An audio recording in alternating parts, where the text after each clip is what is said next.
Welcome to the Story Fulfilled podcast, where we deep dive into how each character and story in the Bible come together to fulfill the story of God.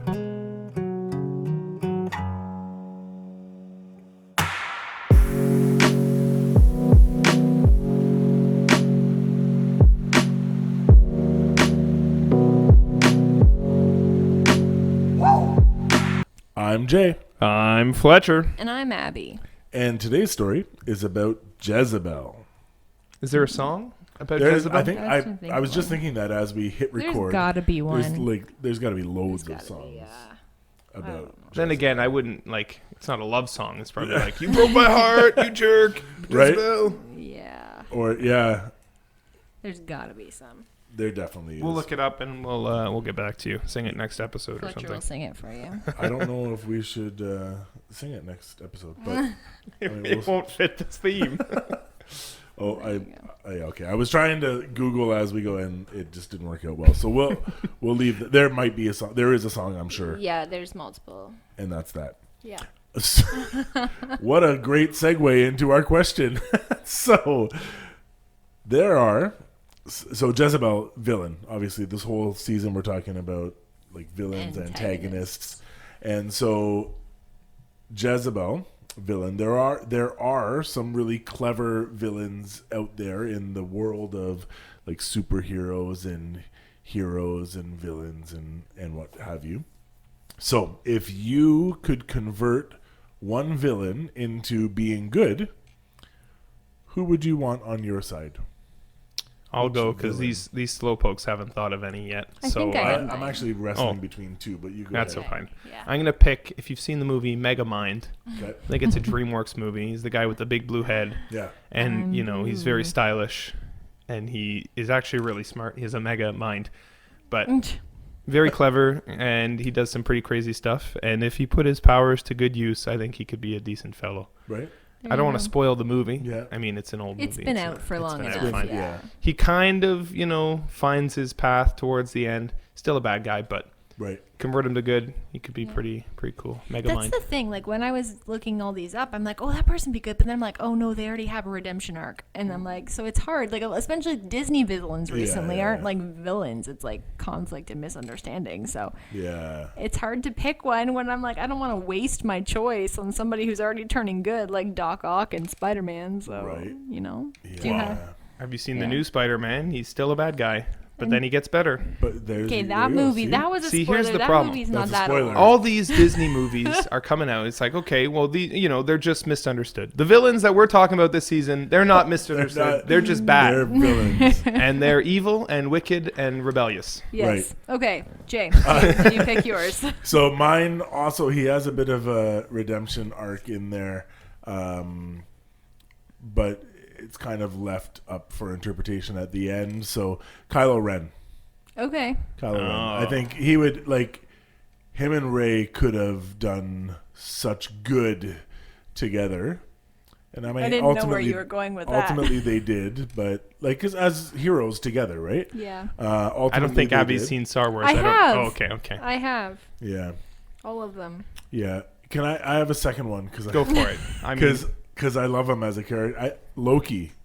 I was thinking about that, but I'm like, okay, that's a good one, except he's kind of good, so I didn't want to waste it on someone who's mischievous, already, right? Yeah. So. And then in his TV show, he's saving the world kind of thing. Right? But he's doing it for his own good. Yeah. He needs to redeem. He needs to get out of trouble. Yeah, I don't think he's truly evil. I think he's just selfish. Okay.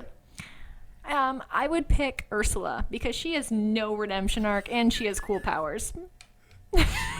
Right. So, but here's the thing: her powers are I'm going to deceive you and warp your lies. She's an octopus. She can do all these underwater She's stuff. An octopus. And she can talk to eels and stuff. But she can voices. I'm curse people. I'm trying to figure out how you would use her powers for good. Yeah, it's just deception and curses. No, I would travel around the world for taking free. The voices of mermaids. No, for free because she can swim me everywhere, and I don't have to worry about It's not which bad guy would be your servant. No, but who would I want to use for good? I guess it just says who would you want on your side. Yeah, exactly. Okay. So that's who I'm picking. All right. Okay. Anyway. So let us know who you would want on your side. Hopefully your answers are better than ours because those were some... Not the best answers in the world. I thought mine We've was had great. better question and answer periods. I'm know not what? gonna lie. Whatever. We need your help, people. Send us. No, the questions are set for the rest of the season. No, I mean just Send us your better send us your answers, better please. answers to Okay. this question. Yeah. Story@bfmc.org. Yeah, Or or hit Instagram. our socials. So as always, we do encourage you to read the stories for yourself. We want you to get the whole picture of what is going on. And today's story takes place throughout actually First and Second Kings. There's spatterings throughout. Mm-hmm. So a little bit of background. Today's story takes place during the divided kingdom. So Israel and Judah have been separated, and this happens. We've covered this before, but following the kings in Judah are still following the line of David, while the kingdom in Israel is following the line of Jeroboam, who was a leader who rebelled against Rehoboam, who was the son of Solomon. You Who got we all can that? never keep straight on which is which. It is Rehoboam, it's a Jeroboam. mouthful, yeah. Why would they make them rhyme? Right? Come on. Yeah. Are these so like the English versions of the name though, or is I that don't like think the so. full- English spelling, but I think English it's the same spelling name. of the so Jeroboam led the people away from God and did what was evil in the sight of the Lord, and he set up temples and shrines to foreign gods. And part of that was he didn't want the people going back to the temple in Jerusalem. He wanted them, because they would have said, "Oh, we actually want to continue to worship here," and then they would, it's this whole allegiance thing. And then the line of kings in Israel continues this way, and they follow in the ways of Jeroboam, and regularly repeated is this phrase, "They did evil in the sight of the Lord." We talked about this in the Judges. It's and happening again. Yeah, it just continues. And so the line of kings in Israel goes, it follows this. It goes Jeroboam, Nadab, Baasha, Elah, Zimri, Omri, and then Ahab. And that's where we find ourselves today. Omri, Ahab. Looking at the lineage, it's some of them are father son, some of them are king to commander, and it's not a strong line. Yeah. Like the ones in Judah, it's father son over and over and over again. Sometimes brother. But this one, there's all sorts of rebellions, all sorts of wars. I'm going to conquer you, you're going to conquer me. It's a mess. Yeah. It's a mess. It's like Game of Thrones level mess. I think I've never seen this show. Yeah. So Jeroboam, who we've just talked about, reigned from 931 to 910 BC. And today's story is about Jezebel, of course, and her husband, King Ahab. And Ahab reigned from 874 to 853 BC. His son Joram reigned from 852 to 841. There's a 1 year gap where another son reigned, but he died in a year, so we're not talking about him very much. Right. So when he and his mother Jezebel died, it was in 841, and that was part of today's story. Other kingdoms that are kind of active in the region are the Philistines, of course, the Phoenicians, the Edomites, the Moabites, the Ammonites. They're surrounded by enemies, and there's constant war and battles throughout the land.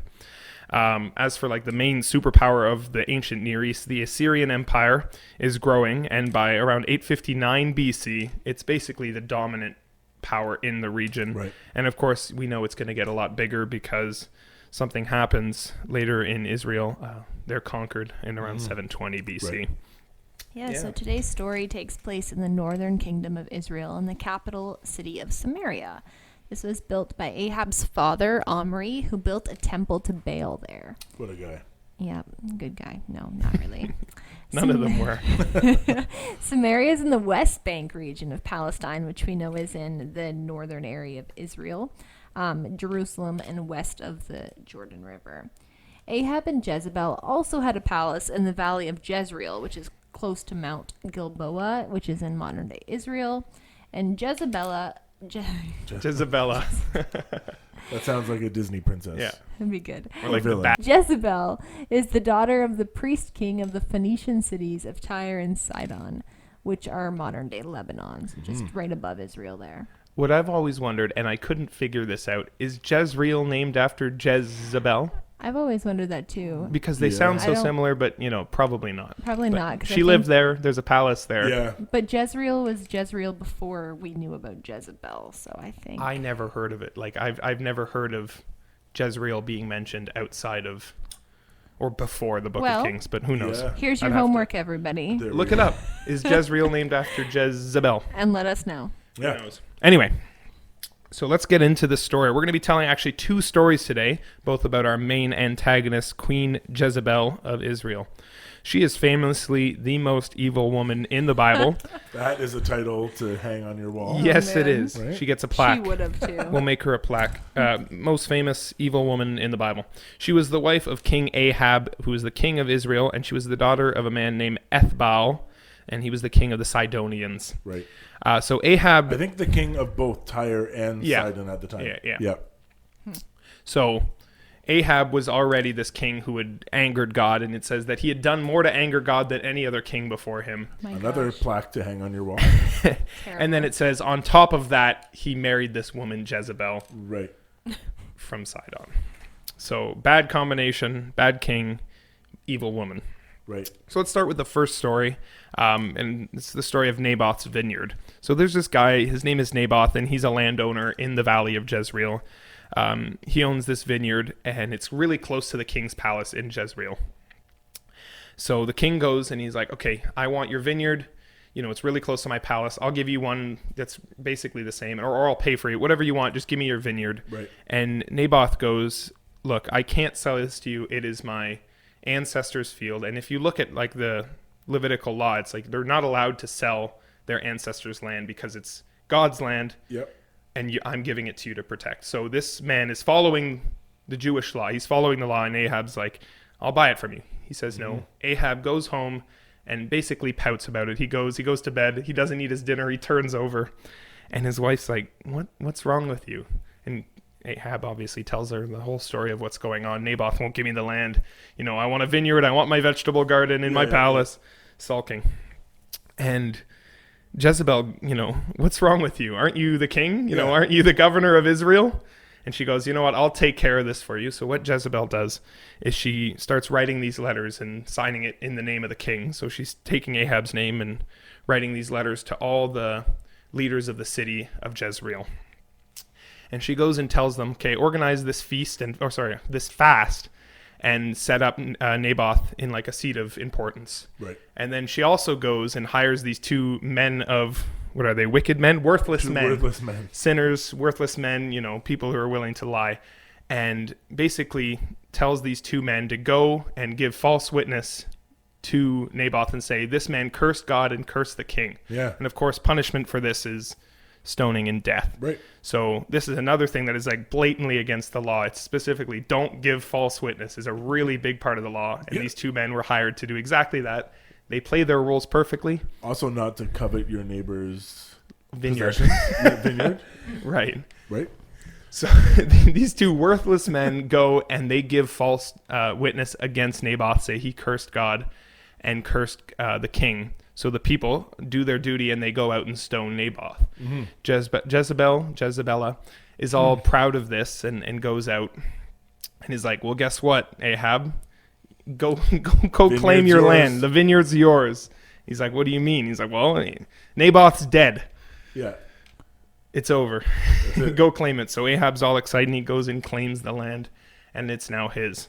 Now, around the exact same time of that, or right afterward, God sends Elijah, who's the prophet of the time. And if you read 1 Kings, you know Ahab and Elijah have a history, and Jezebel is like actively trying to kill Elijah at this point. They're like arch nemesis. Sure. Nemesis. Sure. Arch nemesis, Elijah and Ahab and Jezebel. They don't like each other. But God sends Elijah to go tell this word to Ahab. So he goes and basically he pronounces this big curse on Ahab's family and himself. He goes, you know, your family's over. I'm going to destroy you and your family, your children. You know, you'll never bear any children. And he says this other curse to Jezebel that you would die in Jezreel and your body will be eaten by dogs. Like you're not even going to be buried. Right. And if you want to read about it, where did I write it down? It's way more intense than I just said it. It's 1 Kings 21, verse 17 to 29. Yeah. And it's like this really violent, like you can see how angry God is for what he's done. Mm-hmm. Honestly, that whole story of like Naboth, whenever I hear it, I roll my eyes at Ahab because I'm just like, he won't give me my toy. Yeah. And I'm just like, come on, buddy. Like, just if you really want the land, then say I want the land. Like, it's not right, but Yeah. you are the king. You can say this. And then Jezebel's like, fine, here, I'll get you your toy. Here you go, whatever. And I'm just, the whole thing is just like a little kid's game in my mind. Yeah. So sad. Yeah, it is. To be fair, though, I think Ahab in this situation did the better thing than Jezebel did. Oh, I'm not saying any of it's right. You know, if he was asking for something he shouldn't have been, And he sulked and he instead sulked of killing. Exactly. He didn't commit murder and lied in criminal justice. Sorry, the opposite He's of just justice. a big baby. Right. Lied about things. But yes, Ahab was kind of a baby, and then his wife Yeah. did it. And then once he got his way, he really didn't care how it happened either. Sure. No. Ahab celebrated and took the vineyard anyway. Mm-hmm. So anyway, after Ahab hears from Elijah, all this curses and stuff, he basically falls on his face and repents, and he fasts, and he lays in sackcloth and covers himself in ashes. This was like an ancient practice. It's like, I'm going to put myself in discomfort to show God how sorry I am or how guilty I feel. And God actually sees this, and he goes, you know what? Because Ahab has humbled himself before me, I'm going to let this curse fall upon his descendants, not him. Right. So Ahab actually gets off scot-free from this curse. We later see that he goes into battle and dies in a battle he shouldn't have been, but he doesn't end up getting his line destroyed. Right. So that's the end of the first story, is Naboth's vineyard. Yeah. Oh, we've already kind of talked about it, but Just stupid. Ahab was childish and stomped his way into getting his way. Yeah. And then celebrated. It didn't matter how he got it. So the evil is in not just Jezebel, but it's also in Ahab's hands because he accepted it and celebrated it anyway. Absolutely. Yeah. And yeah. So story number 2 is about Jehu. So this is later on. Like we said, Ahab ends up dying in a battle that he shouldn't have been in the first place. He gets shot by an arrow and dies. Story 2 is about Jehu's rebellion. So like we said before, Ahab has died. He died in a battle that he shouldn't have been in. He gets shot by an arrow. Anyway, so now his son Joram is king and is reigning, and his mom is living in Jezreel. Right. Jezebel's just kind of the queen mother. So Elisha, however you want to pronounce it, who is like the protege of Elijah. He's the next big prophet in Israel. Hears from God, and then he goes and tells this younger prophet to say, okay, you have to go anoint this man named Jehu, who was one of the commanders of the armies. Anoint him king of Israel and tell him that you're to destroy Ahab's line and cleanse the land, because Jezebel, we haven't talked about this, but she, a couple years back, basically killed hundreds of prophets of Israel, of God, and God was not happy about that. So Jehu's goal is to destroy the line of Ahab in revenge for those prophets that they had killed. So Jehu is anointed by this prophet and then goes and tells his other commanders, and there's, they say, okay, all hail the king, King Jehu. Right. Then they go into this basically battle and start taking back Israel from Ahab.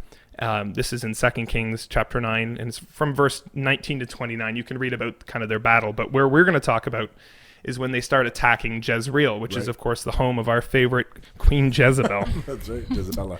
Jezebela. So as they approach, basically Jezebel puts some makeup on, wears these fancy clothes, and comes out on the balcony and goes, oh, hey, Jehu, like, are you guys coming in peace? You know, maybe a little flirty, something like this.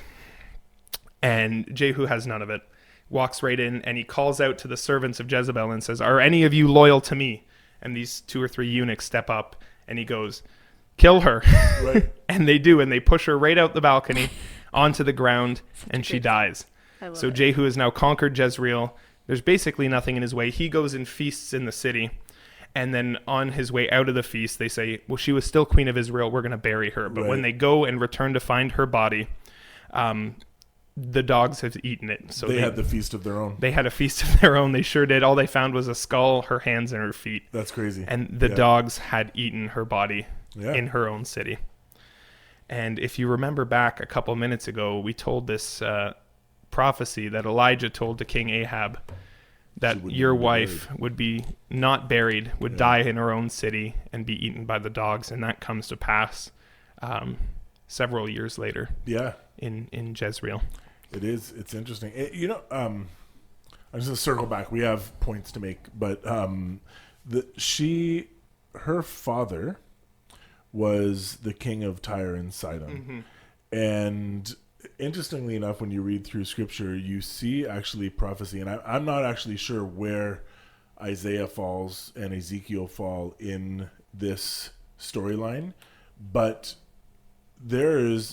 Ezekiel in particular has a prophecy against the king of Tyre in Ezekiel 28. And as you read through it, you're reading and you're like, oh, this sounds like there's something else going on here as well. And it actually becomes apparent that it's actually a prophecy about Satan. So talking about the king of Tyre, but also, so it's like double multi-layered prophecy. It's also speaking of Satan. And what's interesting when we're reading through this is she says to Ahab, aren't you the king? And as you mentioned that, I was immediately reminded that Jesus is tempted by Satan, who says, if you truly are the Son of Man, very cool. If this is who you are, then do this. And that's kind of the temptation that she's bringing to Ahab, saying, like, if you're truly exert the your king, power. Exert your power. Yeah. Do what you want. To do. And he's like, oh no, he's actually got this inner wrestling that's going on, where he's wrestling with his own integrity and the integrity of the person whose land he wants, who's following God's law.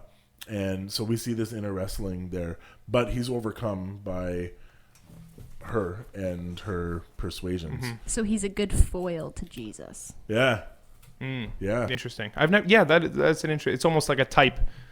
It's the imagery of tempting to use your authority, and Ahab fails, and we see that Jesus is tempted to use his own power, right, and succeeds in not succumbing to that. Yeah, absolutely. Yeah, I know Ezekiel does come after that, and it's talking about the destruction of Tyre. But yeah, that is an interesting. Right. So one question for you guys. Yeah. I've always found it odd that she goes and like puts on her makeup before Right. going. Do you think she knew she was about to die and she just wanted to look good, or like what was that about? Well, I mean, there's a lot of speculation that she's actually looking to seduce, and that's kind of some interpretation that's heaped onto this as a passage. But yeah, I mean, it could be hidden in the text there, or not hidden in the text, but that could be the underlying thing that's going on. Don't know. Yeah, I just find it weird. I think that was kind of how I read it as well. As she's trying to get out of this situation. She's like, I don't really want to die. Maybe this is my only. I'm not going to fight them. Right. Maybe seduction is the only way to kind of get out of this situation. Yeah. Jehu doesn't fall for it, luckily. Yeah, exactly. Yeah, interesting. Yeah. So when we've been talking about antagonists this entire season, and almost every story, it's been God has worked in spite of these bad guys, and God's will was done in spite of these bad guys. But as we read this story, it's like there's no positive. It's not like, God's justice was done in her death, but there was no big fulfillment out of it. It was just, okay, evil was stopped for now. Yeah. Now, we only strictly focused on her stories. Absolutely. Like where she was talked about. But there are other interactions with Elijah that she has that they talk about. And so I think that God's glory is shown through Elijah as well. Yep. And Elisha. But so it's not just her. Like we didn't focus on those stories as much just because we wanted to talk about her. Yeah. But there is more. I think there's also a principle at play that we need to pay attention to. That is a part of the story being fulfilled and continuing.